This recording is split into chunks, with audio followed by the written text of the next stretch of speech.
자, 오늘은 믿고 영생을 얻으라, 믿고 영생을 얻으라는 제목으로 하나님 말씀을 전하도록 하겠습니다.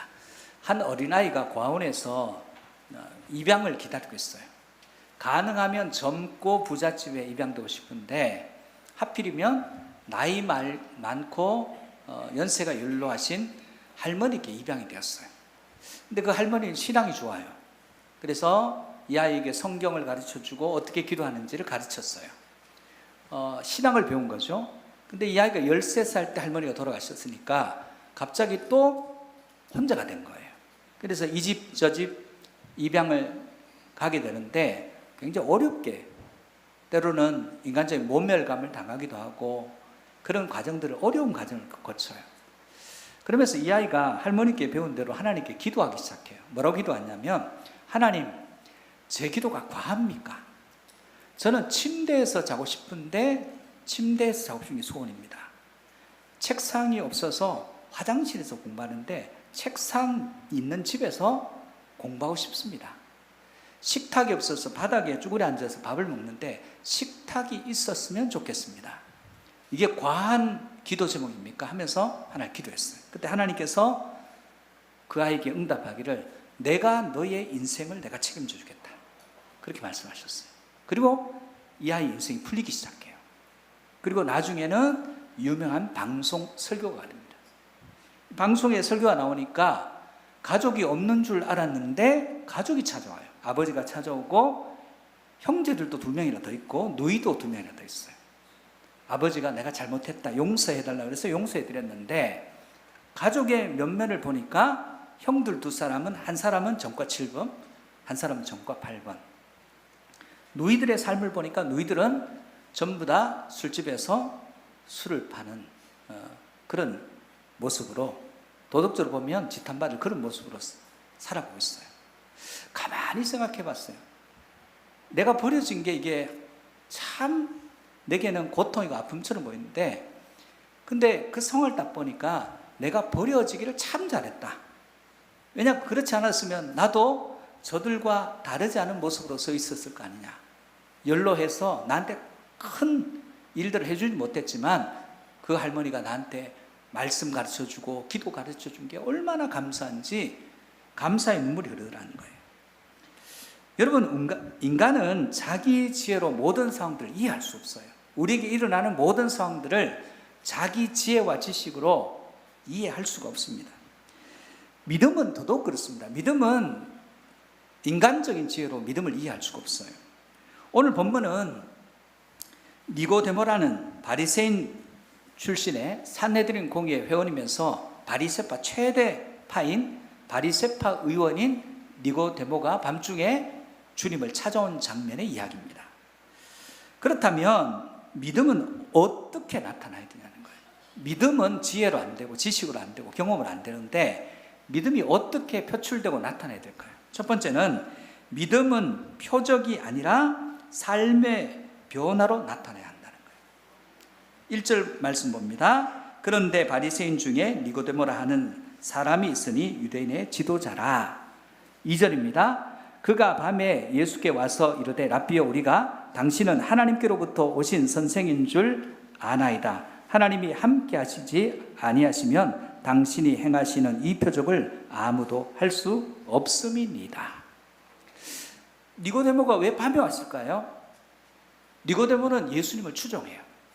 예수님께서 말씀하신 걸 다 받아들여요. 그런데 이 사람은 산헤드린 공의회, 정치로 보면 권력자고 그리고 힘 있는 사람이에요. 근데 예수님이 걸어가는 길과 종교 지도자들이 걸어가는 길이 달라요. 결이 다르고 생각이 다르고 선포하는 말씀이 다릅니다. 그러니까 대낮에 찾아오면 자신이 예수님을 추종한다는 것을 알게 되면 종교적으로, 정치적으로 위치가 흔들릴까 두려운 거예요. 그래서 밤에 찾아왔어요. 한마디로 말해서 내가 교인인 것을 교인들은 알아야 되는데 내 주변 사람들은 몰랐으면 좋겠다. 익명의 그리스도인으로 살아갑니다. 두 번째, 니고데모가 예수님을 찾아온 이유는 표적 때문에. 표적. 유대인들은 표적을 추구합니다. 보여지는 것, 기적, 여기에서 믿음을 찾아요. 그래서 예수님에게 표적이 뭐가 나타나냐 하면 물이 변화에 포도주 되고, 그리고 뭐가 있습니까? 죽은 자가 살아나고, 문둥병자가 깨끗해지고, 보지 못하는 자가 보고, 바다 위를 걷고, 도시락 하나로 5,000명을 먹고 남고, 한두 표적이 아니잖아요. 길거리에 예수님의 그림자가 비춰도 병이 낫는 그런 기적들, 수많은 표적들을 보고 표적 때문에 온 거예요. 이 표적이라는 단어가 눈에 보이는 현상, 즉 기적을 말하는데, 이 단어가 세메이아예요. 세메이아. 원래 세메이아는 세메이온이라는 복성에서 왔어요. 유대인들은 표적 하나 추구하는 게 아니에요. 표적들을 추구합니다. 기적들을 추구한다는 거예요. 그래서 한 가지 기적이 아닙니다. 여러 기적이 많으면 많을수록 좋은데, 예수님에게 이 조건을 다 갖추셨어요. 그래서 밤에 찾아온 거예요. 여러분, 체험신학이라는 게 있잖아요. 본신학, 어떤 걸 경험한 신학, 중요하죠. 표적, 그리고 기적, 영적 체험, 중요합니다. 그러나 이 표적이 믿음을 갖게 하느냐, 믿음을 갖게 하는 출발점이 될 수는 있어도 표적이 믿음으로 반드시 이어진다고 말할 수가 없어요. 한번 표적이 빠지기 시작하면 계속 표적을 추구합니다. 유대인들은 또 다른 표적, 또 다른 표적, 그 많은 표적을 보고도 예수님 한 번 더 보여주시죠. 그럼 믿겠습니다. 또요. 표적 갈증이 생겨요. 그러면서 그 표적을 보면 표적이 나타난 것만 믿어요. 표적을 절대화하기 시작하더라는 거예요. 이 표적은 실체가 없어요. 마치 날아가는 새의 그림자와 같아요. 자, 날아가는 새가 있는데, 새가 햇볕에 그림자가 땅바닥에 비쳐요. 새도 실체가 없이 날아가 버리면 못 잡는데, 새의 그림자는 더 실체가 없어요. 이 표적을 구하는 사람들은 기본적으로 의심이 많은 사람이에요. 자, 어떤 사람이 기도했더니 주간 암이 나았어요. 그랬더니 평상시에 표적을 구하는 사람들에게는 의심이 많기 때문에, 이거 기도해서 나은 거 맞아? 그냥 나을 때가 돼서 나은 거 아니야? 이런 의심이 생겨요. 의심이 생기니까 이 의심을 상쇄시켜줄 또 다른 표적을 구해요. 계속 표적. 그래서 표적을 보면 볼수록 의심이 강화되고 믿음은 점점점 멀어지는 거예요. 여러분, 그러면 우리가 믿음이 있다는 거 어떻게 나타낼 수 있을까요? 우리에게 믿음이 있다, 우리에게 믿음이 있음을 증거하는 것이 뭘까요? 어떤 사람이 세례를 받았어요. 세례를 받고 난 뒤에 다른 사람이 묻기 시작합니다. 당신이 세례받기 전과 세례받기 이후가 달라진 게 뭐였습니까? 별반 달라진 게 없는 것 같은데요? 그러면 왜 세례를 받았냐는 거예요. 세례받고 그 세례가 무슨 의미가 있냐, 이렇게 질문했어요. 그랬더니 잘은 모르겠습니다. 근데 예전에 저는 술과 담배에 빠져 살았습니다. 그런데 예수를 믿고 세례받은 이후는 술도 멀리하고 담배도 끊었습니다. 옛날은 사람들 모이면 남 흉하는 게 제 일상이었습니다. 오늘은 누구를 안주거리 삼아 씹을까 생각하면서 그 사람과 모여가지고 남 흉하고 나면 속이 후련하고 좋았고, 그래서 계속 남 흉하는 게 내 인생이었는데 지금 그게 딱 끊어졌습니다. 옛날에는 나밖에 몰랐습니다. 모든 것이 나를 중심으로 돌아갔는데 이제는 다른 사람이 보이기 시작합니다. 그리고 그 사람을 위해서 내가 선행하거나 구제하거나 베풀 것이 없는가, 그게 보이기 시작합니다. 달라졌다면 그런 게 달라졌을까요? 돌을 물었어요. 예수님은 이 표적을 보고 찾아온 니고데모에게 동문서답하듯이 이렇게 말씀하세요. 3절 말씀입니다. 예수께서 대답하여 이르시되 진실로 진실로 내게 이르노니 사람이 거듭나지 아니하면 하나님의 나라를 볼 수 없느니라. 헬라로 거듭난다는 것이 위로부터 난다는 거예요. 땅에서 나는 게 아니라 위로부터 생명이 임하고, 위로부터 권능이 임하고, 위로부터 성령님의 능력이 부어져야 된다. 이게 거듭남이에요. 위로부터 나는 거예요. born again, 다시 태어나고, born from above, 하늘로부터 다시 태어난다는 거예요.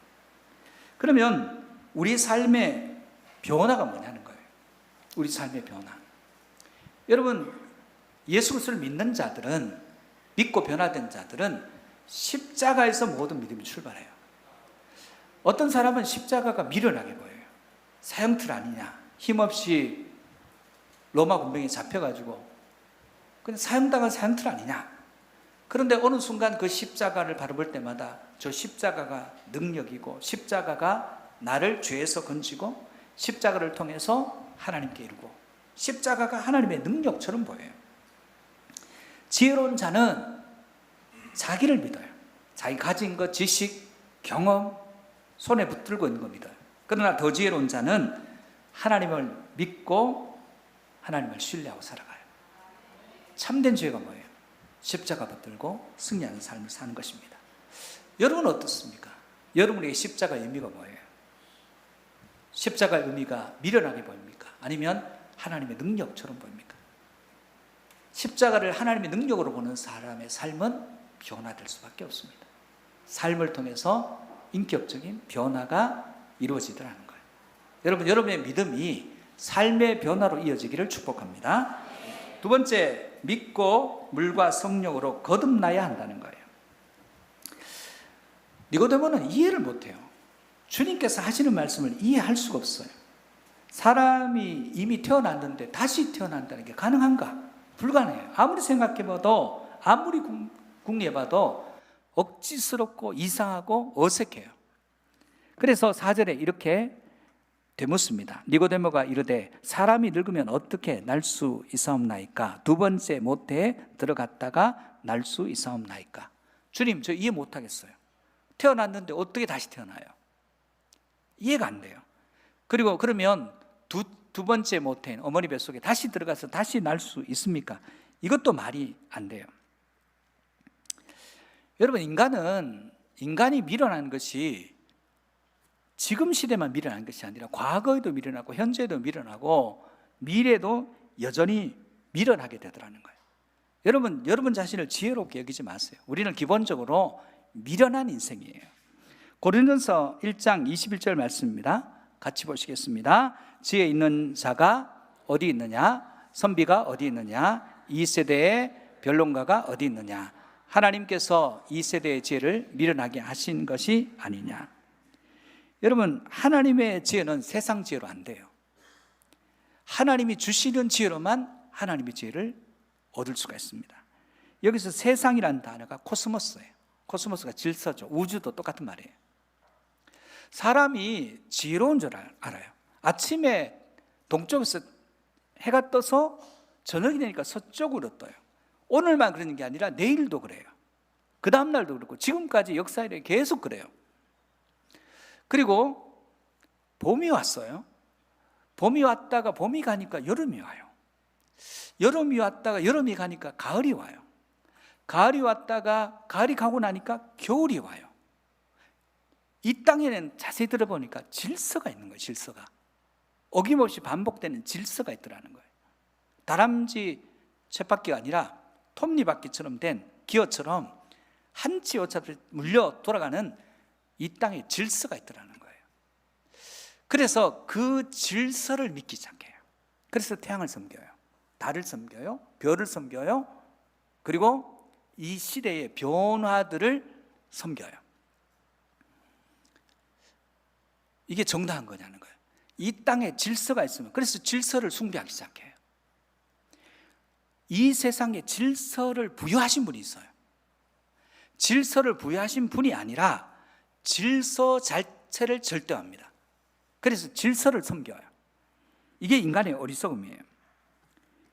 여러분, 정해진 시간에 변화되는 모든 톱니바퀴처럼 돌아가는 이 질서를 부여하신 분이 하나님인데, 하나님에까지 이르지 못하고 질서를 섬겨요. 이게 과학이에요. 질서를 섬겨요. 이게 철학입니다. 인간의 어리석음은 질서를 부여하신 하나님께 나가지 못하고 질서 자체를 신봉하는 것으로 가더라는 거예요. 그거 깨트려야 된다는 거예요. 본문 5절입니다. 예수께서 대답하시되 진실로 진실로 내게 이르노니 사람이 물과 성령으로 나지 아니하면 하나님 나라에 들어갈 수 없느니라. 물 세례죠. 성령은 성령의 거듭남이고. 자, 세례를 누구에게 베풉니까? 예수 그리스도를 믿고 이제는 과거의 삶을 청산하고 새로운 삶을 살겠다고 결단하는 사람들의 그 믿음 위에 세례 예식을 하는 거예요. 그럼 세례 예식을 하면 그 사람은 계속 과거를 청산한 사람으로 쭉 이어지느냐? 그런 게 아니래요. 세례 예식을 행하는 그 순간부터 끊임없이 자기의 삶을, 과거의 삶을 청산하고 새로워지고, 자기 뜻을 추구하던 사람이 하나님 뜻을 추구하고, 자기밖에 모르는 인생이 하나님의 뜻에 순복하는 인생으로 바뀌어가는 출발점이 세례라는 거예요. 그래서 지속적으로 이어지고 계속적으로 연결되는 겁니다. 여러분, 교회에 왔다고 교인 되는 거 아니잖아요. 교인이 되어가는 것이죠. 학교에 갔다고, 대학에 들어갔다고 대학생 되는 게 아니잖아요. 학문을 연구해서 학문적 취득을 통해 사기를 취득하고 대학생에 걸맞는 인생으로 빚어져 가는 거잖아요. 군대 입대했다고 참된 군인이 되는 게 아니잖아요. 훈련의 과정의 어려움들을 극복해야죠. 성도가 인격적으로 변화되는 것은 뭐냐면, 참된 열매를 맺기 위해서는 고난이 왔을 때 그 고난을 극복하고 돌파한 경험을 통해서 세워져 가는 거예요. 그러므로 우리가 예수 그리스도 안에서 물과 성령으로 거듭나서 그 거듭남의 삶을 지속적으로 이어가는 과정이 신앙생활이에요. 본문 6절 말씀입니다. 육으로 난 것은 육이요 영으로 난 것은 영이니. 두 가지입니다. 육으로 난 것은 썩어요. 영으로 난 것은 남아요.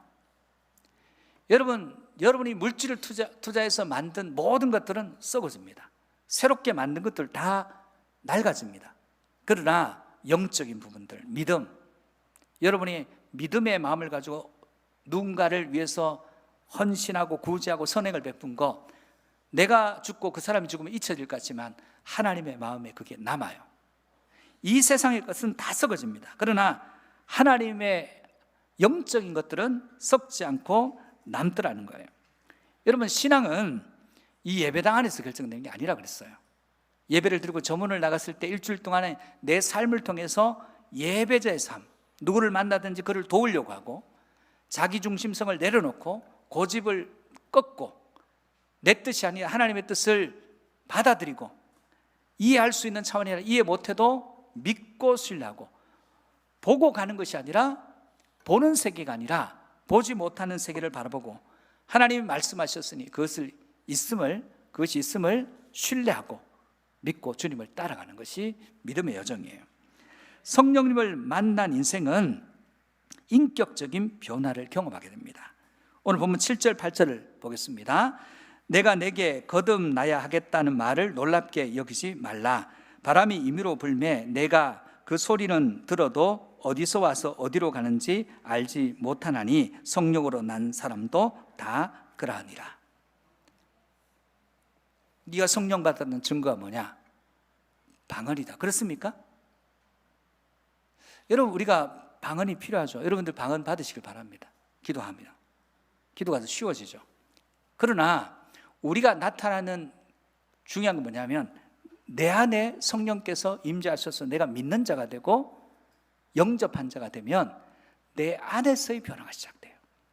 내 안에서의 변화를 통해서 나의 밖으로 이 변화가 표출되기 시작해요. 이게 거듭남이에요. 우리는 보여지는 어떤 표적, 기적, 어떤 현상을 거듭남이라 봅니다. 그래서 그 사람이 나타나는 증상 중에 놀라운 일들, 예언을 하고 기적을 베풀고 기도함으로 병이 낫고, 이걸 거듭남이라고 생각합니다. 그렇지 않습니다. 우리 안에 거듭남은 내가, 바람이 불어요. 안 보입니다. 바람은 안 보입니다. 그런데 바람이 불면 내 옷깃이 흔들려요. 성령께서 내게 오시고 말씀이 내게 주어지고 그 말씀을 신뢰하고 십자가를 붙들게 되면 보이지 않아요. 근데 내 영이 떨려요. 흔들립니다. 그리고 내가 내 자신으로 살 수 없어요. 주님께서 부르신 그 부름의 상을 쫓아가고 말씀에 나의 인생을 맡기고, 그리고 주님을 따라가는 인생으로 인격적인 변화를 통해서 자기중심적인 인생이 이타적인 삶으로 변화되어 가는 겁니다. 사랑하는 성도 여러분, 예수 그리스도를 믿음이 인격적인 변화와 거듭남을 통해서 여러분의 존재가 변화되는 믿음의 역사를 이루시기를 주의 이름으로 축복합니다. 세 번째, 믿어야 이해할 수 있고 생명을 얻는다는 거예요. 이해해야 믿는 게 아니라 믿어야 이해가 된다는 거예요. 여러분, 영국에 스로스츠라는 죄수가 있어요. 이 죄수가 얼마나 독한지 무려 40년을 감옥에 있었어요. 얼마나 말을 안 들었는지 가죽 채찍으로 50지씩 때리는 거, 사도바울이 맞은 태장인가요? 40에 하나 감한매, 이 정도가 아니라 가죽 채찍으로 50대씩 8번 맞았어요. 그 사람들이 결론이 뭐냐면 다 변화돼도 저 인간은 변화 안 된다. 결론이에요. 변화 안 돼요. 맞아도 안 되고 40년 감옥 생활해도 안 변화돼요. 근데 어느 날 구세군이 운영하는 숙박시설에 이 사람이 묵었어요. 그날 밤에 우연찮게 예수님을 만나고 사명을 받아요.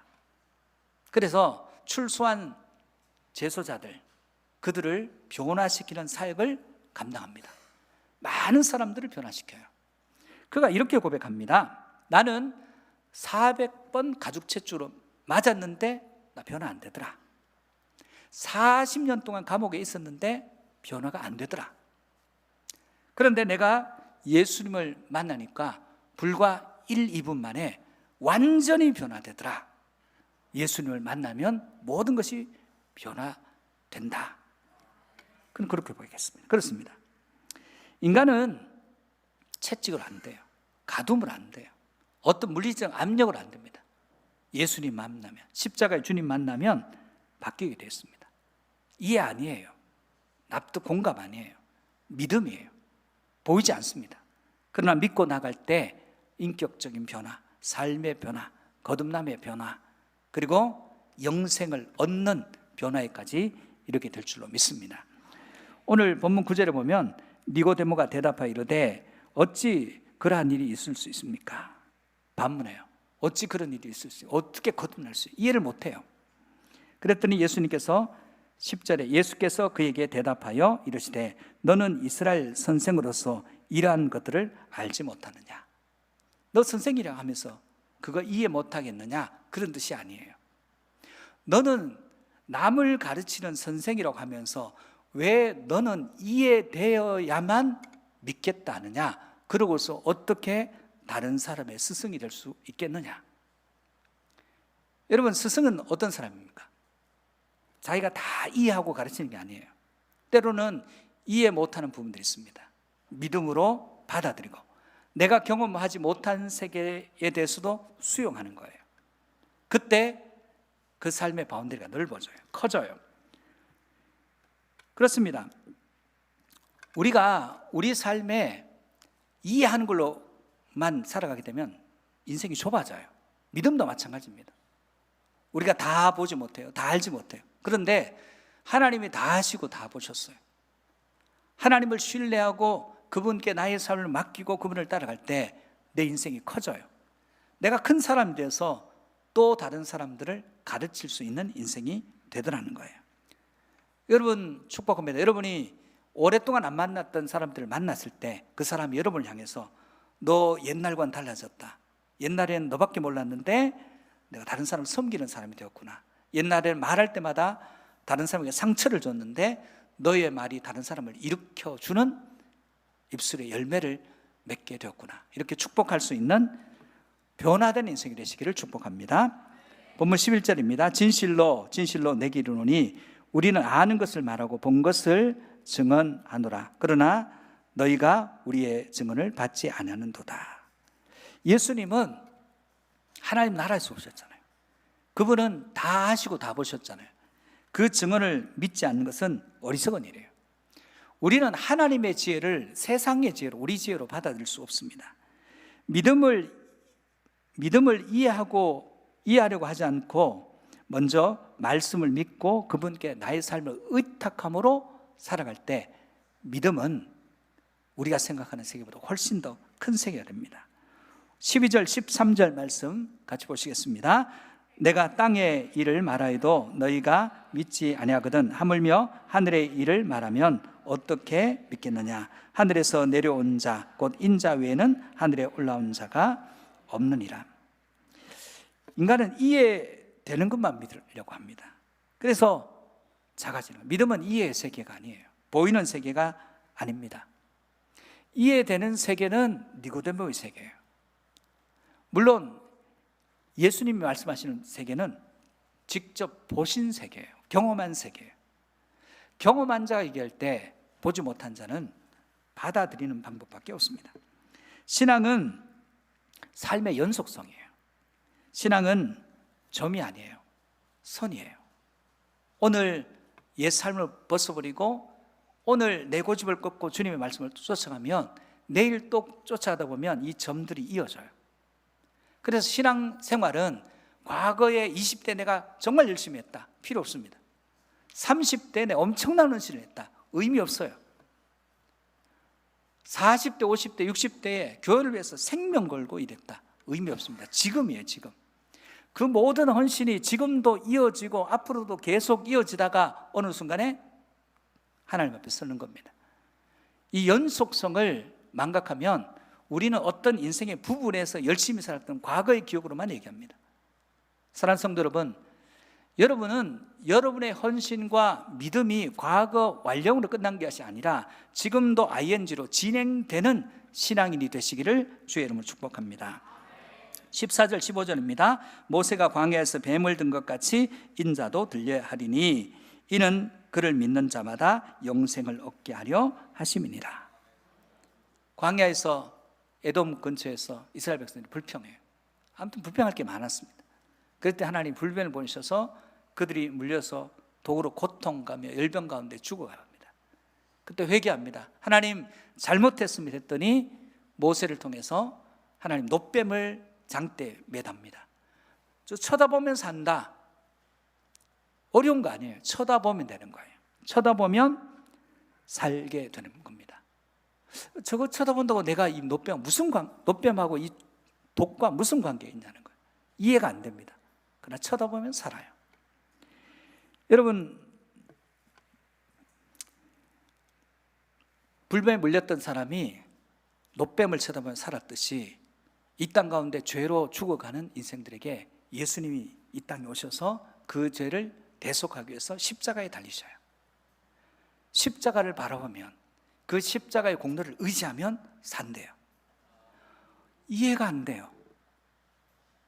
그런데 이해가 아니라 믿고 받아들이는 자는 영생을 얻는 것이고, 믿고 받아들이지 못하는 자들은 마지막에 예수 그리스도가 없는 고통을 당하게 됩니다. 우리가 하나님 앞에 갔을 때 여러분이 높은 관직에 있었던 것, 부자였던 것, 높은 학문을 가졌던 것 아무런 의미가 없습니다. 오직 그 자리는 예수 그리스도의 십자가를 바라보고 그 십자가의 공로를 의지했느냐, 예수님이 계신가 안 계신가만 평가하는 곳입니다. 여러분 축복합니다. 여러분이 마지막 순간에 예수에 대한 부족함이 없기를, 예수님과의 관계에서 부족함이 없기를 주의 이름으로 축복합니다. 믿는다고 하는 것은 예수님이 십자가만 달리시면 우리가 구원을 얻는 게 아닙니다. 그것을 받아들임이 있어야 된다는 것입니다. 주님의 말씀은 이해할 수 있는 것이 아닙니다. 그냥 믿는 거예요. 받아들여지는 것이라는 거예요. 여러분, 욥기에 보면 욥이 신앙생활 잘했어요. 하나님 앞에 자녀들이 불의할까 봐 늘 속죄속건했어요. 그런데도 불구하고 그 자녀들이 다 죽었어요. 물질적인 것이 다 날아갔어요. 아내도 차라리 하나님 욕하고 죽으라고 해서 아내도 오히려 자기를 공격해요. 비참하죠. 자기는 병들었어요. 위로와 같은 욥의 세 친구가 입이 딱 다물어져요. 너무 처참해서 말을 못하다 그때부터 이제 말하기 시작해요. 하나님 이러면 안 되는데, 욥이 의인인데 잘했는데 왜 이런 일이 났지? 이해가 안 돼요. 욥이 자기는 잘못한 게 없다니까 얘기합니다. 너 잘못한 게 있으니까 이런 벌이 왔지, 괜히 하나님이 벌 주시겠냐? 네 죄 때문에 이런 일이 왔다? 옥신각신하면서 장수가 길어져요. 그때 하나님이 그들 앞에 나타나셔서 하시는 말씀이 뭐냐 하면 이렇게 말씀하세요. 천지를 지을 때 너 어디 있었지? 아니, 우리는 하나님이 정당하시냐 정당하시지 않냐 그 얘기하고 있는데요, 아니 하나님께서 욥에게 벌을 주시는 것이 욥의 죄 때문입니까 아닙니까? 그거에 대해서 우리가 궁금한데 왜 천지를 물으세요? 근데 하나님의 답이에요. 너는 알지도 못하고 지금 얘기하는 거다. 이게 뭔지 우리는 우리 지식으로 우리에게 일어나는 모든 일들을 안다고 생각해요. 몰라요.